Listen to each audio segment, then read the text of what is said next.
যুক্তরাষ্ট্র ও ইসরায়েলের সামরিক অভিযানে ক্ষতিগ্রস্ত ইরানের জন্য জরুরি মানবিক সহায়তার ঘোষণা দিয়েছে চীন। হামলায় নিহতদের পরিবার এবং ক্ষতিগ্রস্ত মানুষের পাশে দাঁড়াতে $2 লাখ সহায়তা দেওয়ার সিদ্ধান্ত নিয়েছে বেইজিং।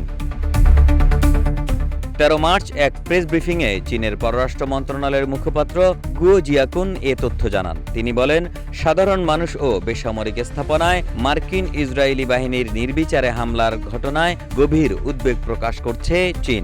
বিশেষ করে স্কুলে হামলা এবং নিরীহ মানুষের প্রাণহানিকে আন্তর্জাতিক মানবিক আইনের গুরুতর লঙ্ঘন বলে উল্লেখ করেন তিনি। চীনের রেড ক্রস সোসাইটি নিহতদের পরিবারকে সহায়তা দিতে ইরানের রেড ক্রিসেন্ট সোসাইটিকে $2 লাখ জরুরি সহায়তা দেওয়ার সিদ্ধান্ত নিয়েছে। গুও জিয়াকুন বলেন, মানবিক দৃষ্টিকোণ থেকে চীন ইরানের জনগণের পাশে থাকবে এবং সংকট মোকাবেলায় প্রয়োজনীয় সহযোগিতা অব্যাহত রাখবে।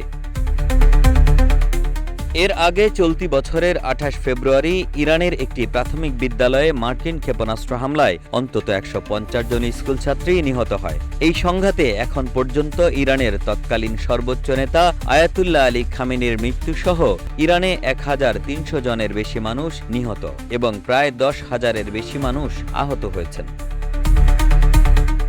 পাল্টা জবাবে ইসরায়েল সহ মধ্যপ্রাচ্যের বিভিন্ন দেশে থাকা মার্কিন সামরিক ঘাঁটিতে ড্রোন ও ক্ষেপণাস্ত্র হামলা চালিয়েছে ইরান। চীন এই পরিস্থিতিতে সব পক্ষকে সামরিক অভিযান বন্ধ করে সংলাপের পথে ফেরার আহ্বান জানিয়েছে। একই সঙ্গে মধ্যপ্রাচ্যে স্থিতিশীলতা বজায় রাখতে আন্তর্জাতিক আইন ও সার্বভৌমত্বের প্রতি সম্মান দেখানোর প্রয়োজনীয়তার কথা উল্লেখ করেছে বেইজিং। এদিকে ইরানের গুরুত্বপূর্ণ অপরিশোধিত তেল রপ্তানি কেন্দ্র খারক দ্বীপে হামলা চালিয়েছে যুক্তরাষ্ট্র। ইরান উপকূলে হরমুজ প্রণালীর কাছে খারক দ্বীপের অবস্থান।